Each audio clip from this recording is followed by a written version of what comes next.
And there's the puppies in the kitchen. Okay. Oops.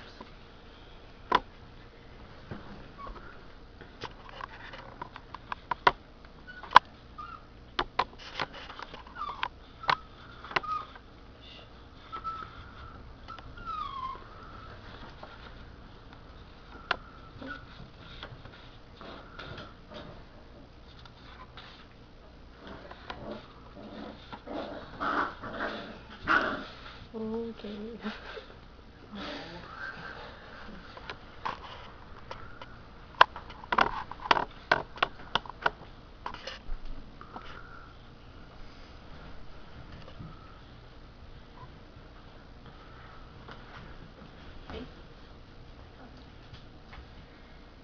Cheating, theft, and unethical actions are becoming more and more commonplace in today's society.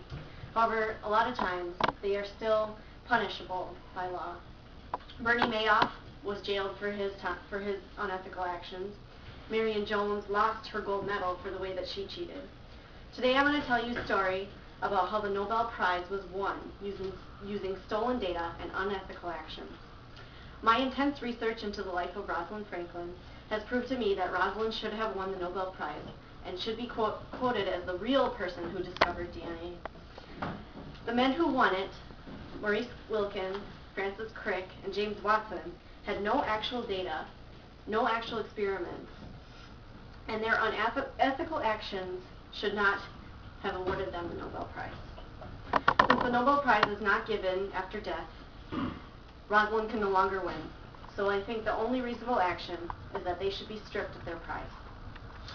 Today I'm going to tell you about how this woman, Rosalind Franklin, lost the Nobel Prize, and how the sexism of the culture, Maurice Wilkins' need for revenge, and James Watson's character defamation of her work all led to the theft of her work and the Nobel Prize being awarded to men who really didn't deserve it. First, I'm going to tell you a little bit about the sexism of the culture. At that time, women's suffrage hadn't gone through. Women couldn't vote quite yet, but more and more women were getting PhDs and acquiring higher education. But they were still rare. At King's College in London, it was still less than collegial to any woman who had a PhD. They were not allowed in the cafeterias, and the men often went to discuss scientific findings in men's-only clubs. Because of this and the way that she was treated, Rosalind often felt that she could only share her completed work when she could present it in a lecture or in a paper form. She was also very self-conscious, and because of the way they treated her, it just made sense to her that she would just do it when she really knew it. Now that you understand the culture that existed at the time, I'll talk about how Maurice Wilkins felt the need for revenge and how the award was given to these unethical men. Maurice Wilkins and Rosalind Franklin had a very bad relationship right from the start. Maurice was the lead of the lab where she was told to work. He was on vacation when she started. So he came in thinking that she was a technical assistant, and she thought she was there to run the research into the DNA race. In today's Science, an article entitled "The Woman Behind Photo 51" says that his assumption was actually not wrong for the time, but it did lead to a very distressing work situation. After she proved him wrong, very often in his work, they were assigned to work separately on the great DNA race because they just couldn't get along. Part of this was their personality conflicts. Rosalind was a very straightforward woman who held nothing back and always told her opinion, where Maurice Wilkins preferred to take things in and think about things before he really gave his answers. And again, often enough, she would correct a lot of his wrong assumptions, and so he was very angry with her. This is photo 51.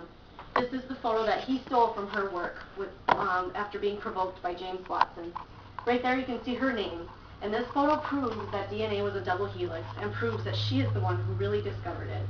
He stole this from her work, and she never knew that he stole the photo, and then she never knew that they won the Nobel Prize for it.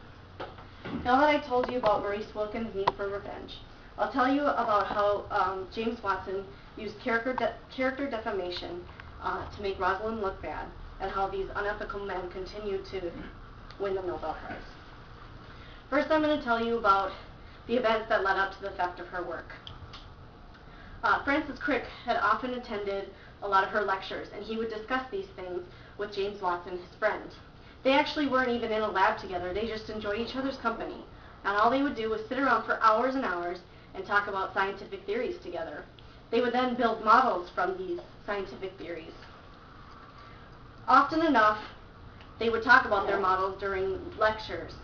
This led to not only Rosalind, but other people talking about how their models were wrong, which made them very angry. In today's Science magazine, in an article entitled "Talkin' Toys Help Watson and Crick Discover the Double Helix," they were actually told to stop their toy building because of the wrong assumptions that they kept making. It was making Cambridge University feel very unhappy about their work. Here's a picture of them building their models. This is when they thought that DNA was in fact a triple helix, and they were laughed out of Cambridge University because of it. Here's James Watson with one of his later models. Despite all this, despite them being told not to, they still continued to work on it, to the point that even James Watson went to talk to Rosalind Franklin about it. They got into a huge argument. This led James Watson to ask Maurice Wilkins for help, which led him to steal her work.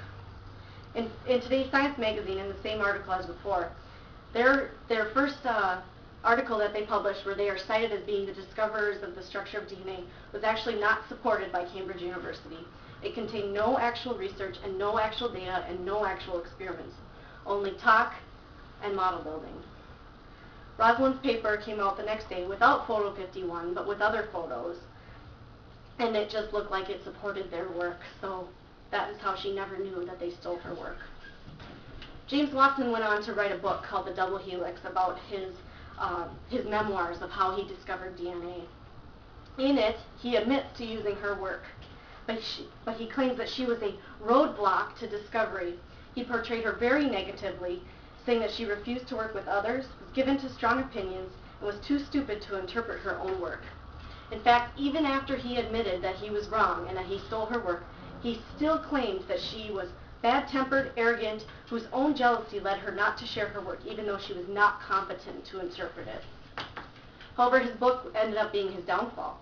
It brought Rosie, as he called her, despite the fact that no one else called her that, to the forefront of people's minds.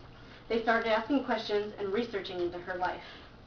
Sharon McGrain, an acclaimed biographer of Nobel Prize women, says that he even went so far as to claim that she tried to attack him in their lab, despite the fact she was very thin, 35 years old, and 5'6".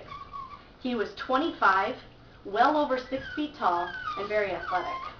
This is also documented in his book. On a side note, I'd like to talk just a little bit about Francis Crick. He played very little part in the story. None of his actions were unethical, except for the fact that he did not tell anybody that they had taken Rosalind's work. He was actually her friend right before she died, before they were awarded the Nobel Prize as well. In the Rosalind Franklin papers at the National Library of Medicine, he says in an interview that she was only 2 steps away from discovering what her photo really showed. He held the most remorse of all the men and felt very bad for what they had done to her work. In review, I hope you see how the sexism of the culture, Maurice Wilkins' need for revenge, and James Watson's character defamation all led to the theft of Rosalind's work, and the Nobel Prize being awarded to these men who didn't really deserve it. Just like Marion Jones, Bernie Madoff, there should be consequences for these men. The Nobel Prize cannot be awarded after death, so Rosalind Franklin can no longer get the award.